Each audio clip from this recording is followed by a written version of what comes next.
Programa da revista Aquarista Júnior. Tudo bem?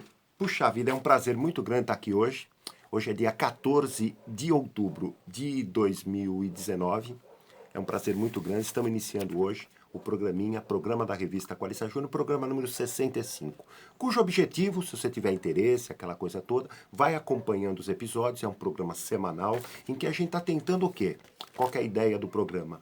Contar a história do aquarismo brasileiro nos últimos 30 anos, nas últimas 3 décadas, sob o quê? Sob aquilo que a revista Aquarista Júnior pôde fazer e colaborar para essa coisa de engrandecimento do aquarismo brasileiro, da prática do hobby do aquarismo brasileiro, que até os dias atuais, 2019, ele tem se mostrado muito importante na vida das pessoas, para todas as classes sociais, para todas as faixas de idade, desde crianças, muito criancinhas, crianças pré-adolescentes, adolescentes, pré-adultos, adultos, adultos mais maduros, entendeu?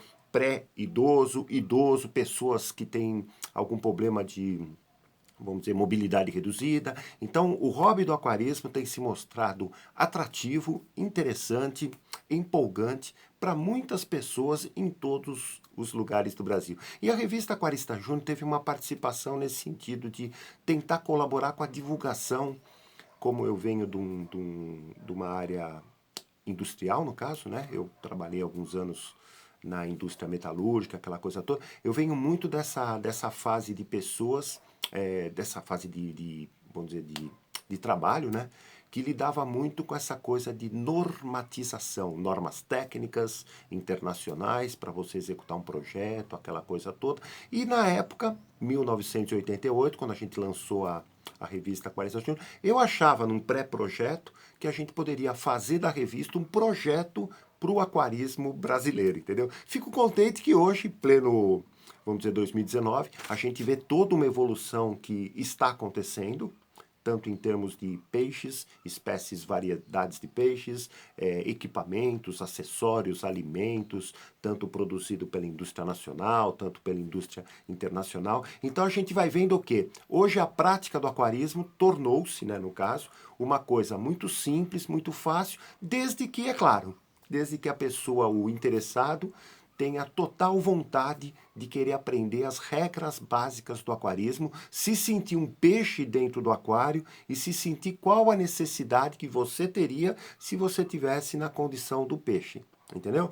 Então, a revista Aquarista Júnior tentou ao longo dos anos jogar dica aqui, dica ali, regra aqui, conceito aqui, tudo para quê? Para que você, para os aquaristas, principalmente a turma mais iniciante, pudesse ter o quê? Um mínimo de informação básica para ter um aquarismo de sucesso, ter realmente vamos dizer, um pequeno espaço ecológico que você acabou montando na tua casa, com sucesso, vamos dizer, com um espaço aconchegante, em que até a expectativa do peixe acabava, a longevidade dele acabava aumentando muito, acaba, né, aumentando muito, né? Então, por quê? Porque você acaba conduzindo o aquário dentro daquela coisa de normas aquarísticas, né? Eu queria falar uma coisa, só para você ter uma ideia, nós estamos contando a história do aquarismo. Então, programinha semanal, quem assistiu os anteriores vai acompanhando, é uma novelinha, né, no caso. Nós estamos em 1996. Eu vim contando desde a pré-história, vamos dizer, da Aquarista Júnior. E peguei algumas fotos, porque como que está sendo o negócio? Eu estou tentando pegar nas gavetas, nos arquivos, nas pastas, nas coisas que eu tenho colecionadas, no caso, né? Sempre fui um cara meio, não organizado 100%, mas sempre procurei guardar as coisas em locais fixos, né? Então, se eu ponho uma caixa de fotografia numa gaveta, ela está lá há 30 anos, entendeu? Então, o que acontece? Eu estou tentando resgatar histórias, coisas que foram acontecendo ano após ano, alguma coisa que for passando, eu vou tentar reprisar, né? Vou tentar relembrar no caso, mas tô tentando relembrar na memória e nas coisas que tenho escrita e documentada, coisas que a gente foi fazendo no caso para colaborar com essa coisa vamos dizer, essa coisa do próprio crescimento do aquarismo, uma colaboração, no caso, para o crescimento do aquarismo brasileiro. Eu queria mostrar, peguei algumas fotografias de alguns álbuns que eu tenho de foto, e como nós estamos no ano de 96, eu peguei as fotos dessa época que a gente tirou algumas dos aquários. Deixa eu falar uma coisinha bacana, só para você ter uma coisa, eu queria mostrar aqui, de 91 até 1997, nós montamos, né, uma sede do Centro Cultural Aquarista Júnior, que era, o próprio nome já diz, um centro cultural que guarda memórias, peças de museu, vamos dizer, equipamentos de aquário antigos, aquários, testes de alimentos, testes de equipamentos, tudo que a gente pudesse fazer culturalmente e profissionalmente para o ramo aquarista, a gente procurou fazer. E entre 91 e 97 nós estivemos numa sede, a primeira sede. O Centro Cultural, só para você ter ideia, até hoje, ele já mudou, já está na terceira, vamos dizer, no terceiro endereço, vamos dizer assim. Então, de 91 a 97, ele ficou próximo da Via Anchieta. Eu queria mostrar uma foto da frente, né, da época, né? Tá vendo aqui, ó? Opa, dá para ver aqui? Entendeu? Essa era a casinha, uma casinha pequena, um sobradinho, 70 metros quadrados mais ou menos, piso de baixo, piso de cima, cheio de aquários, de quadros nas paredes, de coleção de selos, coleção de conchas, coleção de pequenas, vamos dizer, estruturas de esqueletos de corais, entendeu? Coisas que pudessem atrair realmente o público visitante e pudesse ensinar ou, sei lá, agradar aquelas pessoas que acabavam participando dos cursos nossos. Nessa época, 96, começaram a chegar também, não sei se foi nessa época, um pouco antes, pode ser que os anos assim me atrapalhem um pouco, mas nós tivemos a oportunidade de fazer alguns testes, estavam chegando no mercado, vamos dizer, de construção civil, caixas d'água de fibra, que eram para substituir as caixas de cimento amianto. São mais práticas, mais leves, fáceis de manuseio, fácil de colocar. E a preocupação minha na época era com essa coisa do cheiro que a caixa produzia, porque era feita de fibra, né? Então tinha aquele cheiro de fibra mesmo, né? De cola, de resina, aquela coisa toda. Então o que acontece? Mas aí pessoas ligadas à construção civil, mesmo pessoas dessas lojas de material de construção, falam, poxa, se é uma caixa construída ou projetada ou colocada no mercado para caixa d'água de pessoas, né, que vai acumular água das casas, que vai servir as casas das pessoas, então ela é atóxica para as pessoas. Aí eu falei, poxa vida, então ela vai ser atóxica para os peixes. E na época, a gente adquiriu, às vezes, talvez as primeiras caixas d'água que surgiram aí nas lojas de material de construção para realmente experimentar com os peixes. Essa que é a verdade. E eu tenho uma foto da época, só para você ter uma ideia aqui, ó. Dá para ver aqui, ó? 3 caixinhas. Que o que acontece? Eram colocados no chão mesmo, colocava uma pedra, um filtro, às vezes um filtro interno, filtro de aeração, simplesmente tendo aeração, de bolhas, aquela coisa toda, colocava alguns peixes, livre, né? Alguns peixes grandes, alguns peixes pequenos, e acabava tendo um diáriozinho de acompanhamento em que a gente acompanhava vamos dizer, o dia a dia da caixa, o dia a dia do que ia acontecendo, aquela coisa toda. Então foi uma das primeiras, vamos dizer, uma das primeiras utilizações de caixas d'água, vamos dizer, com peixes ornamentais, aquela coisa toda. E o que acontece? A ideia era justamente ver até que ponto a acomodação dos peixes, o aconchego dos peixes seria interessante. E a gente verificou, mesmo para peixes cardumeiros, aquela coisa toda, que tinham aquela coisa de nadar bastante pelo habitat e tal, eles viam na caixa redonda, né, aquela coisa de tipo circuito, né, de Fórmula 1, né, em que eles ficavam realmente circundando. Então, ao longo do dia, a impressão para o cardume, um cardume de lambari, aquela coisa toda, eles tinham a sensação de que tinham percorrido grandes espaços e isso era bacana porque eram peixes que costumavam fazer isso. Tivemos até uma época, não foi bem no Centro Cultural, mas acompanhamos também um tubarãozinho leopardo, que ele ficava constantemente, eu só não vou lembrar se era horário ou anti-horário, se eu procurar nas anotações posso encontrar, mas ele ficava tipo circulando a caixa, pá, pá, pá, e na velocidade que ele circulava, quer dizer, naquela coisa de...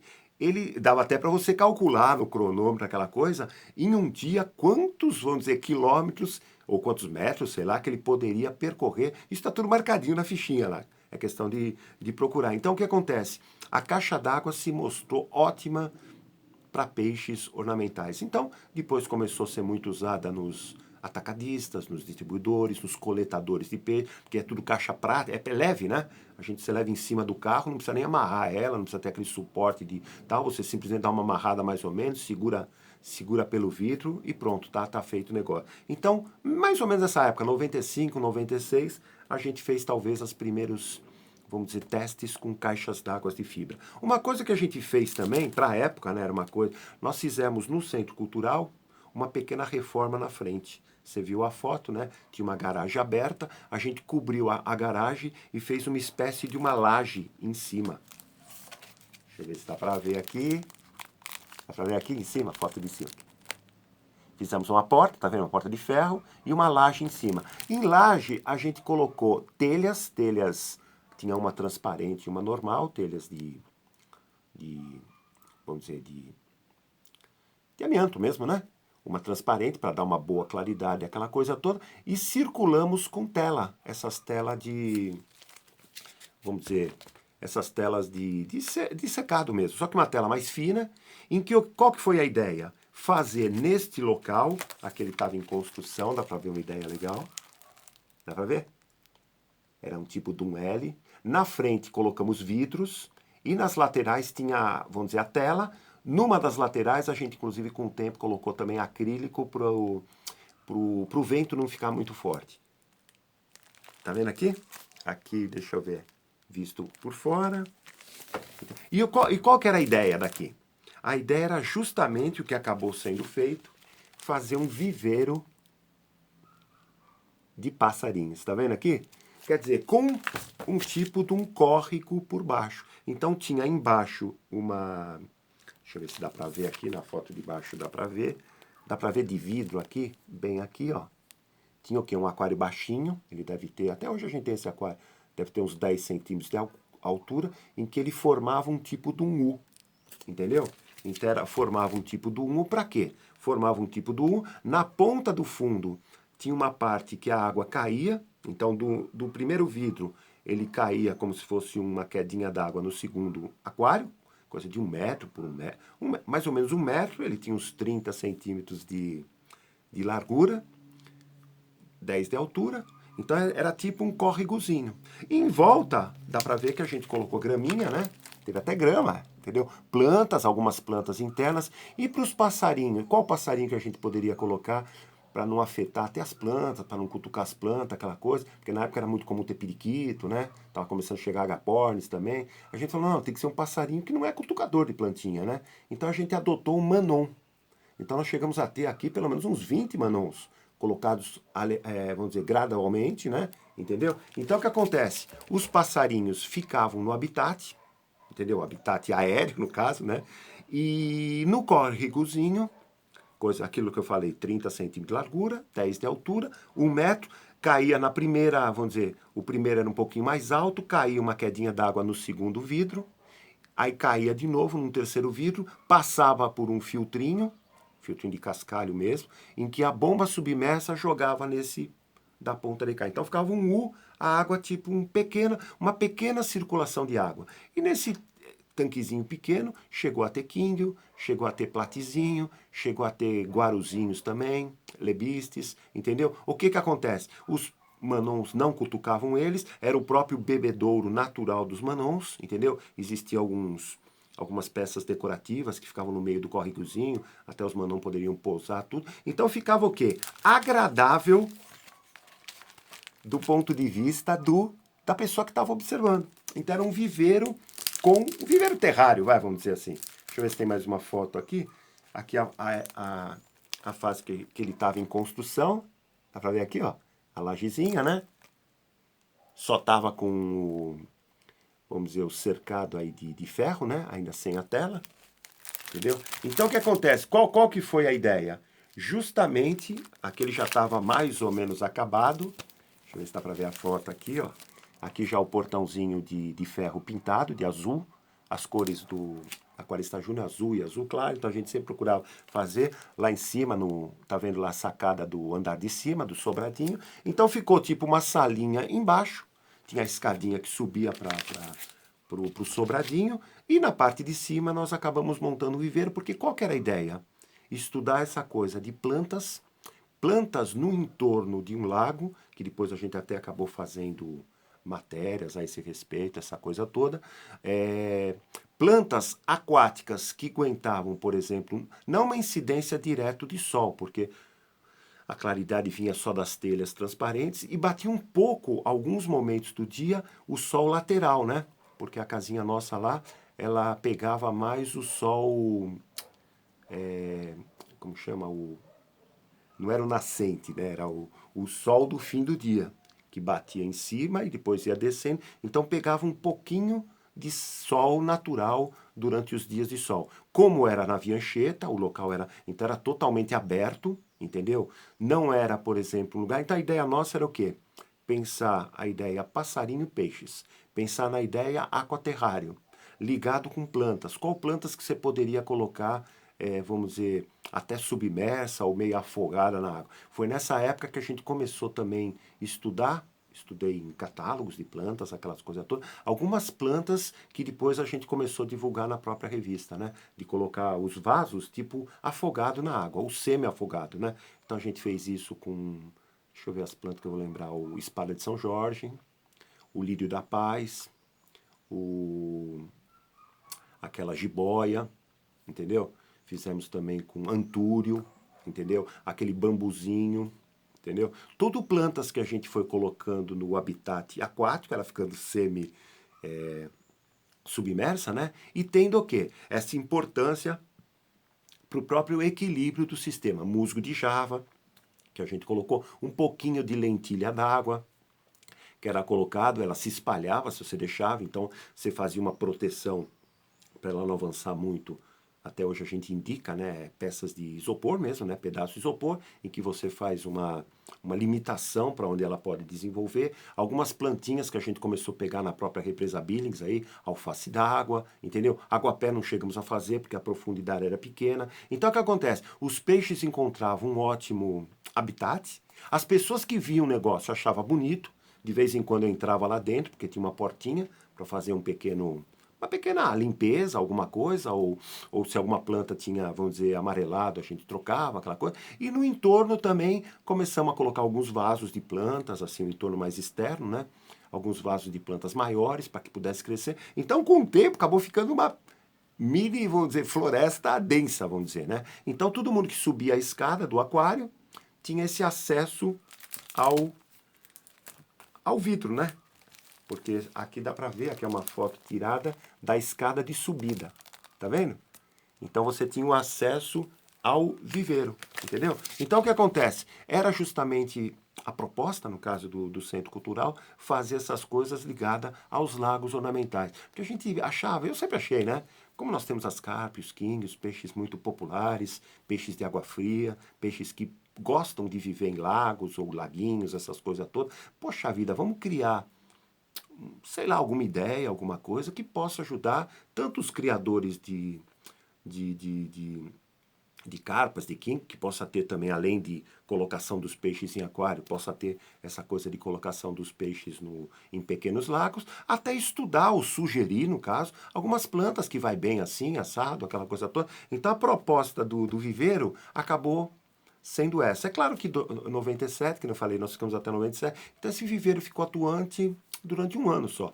Depois a gente teve que mudar de propriedade, né, de casa, então ele acabou sendo desativado. Mas durante um ano ele teve essa proposta de o quê? De incentivar os aquaristas, os visitantes, tanta coisa criativa, essa coisa de aquaterrário e essa coisa de, vamos dizer, não digo simbiose, né? Mas coisa que alguns passarinhos podem conviver muito bem com peixes ornamentais e vice-versa, aquela coisa toda, o atrativo fica muito bonito. Então, o convite é esse. Se você tiver espaço em casa, aquela coisa toda, pode pensar num aquaterrário passarinhos peixes, que acaba dando certo. Valeu! O programa de hoje está encerrando. Gostaria de agradecer aí toda a audiência, todas as pessoas que estão mandando, vamos dizer, mensagens de apoio, de abraço, aquela coisa toda. Estamos encerrando o programa 65. Eu, meu amiguinho Mudinho aqui, programa da revista Aquarista Júnior. Queria desejar aí uma boa semana a todos. Que Deus abençoe você, sua família, as pessoas que você gosta, as pessoas que lhe cercam, né? E que na próxima segunda-feira estaremos aqui sem falta com essa coisa fantástica que está sendo contar um pouco da história do aquarismo brasileiro pela revista Aquarista Júnior. Valeu! Tchau, tchau, bye, até! Aquele abraço!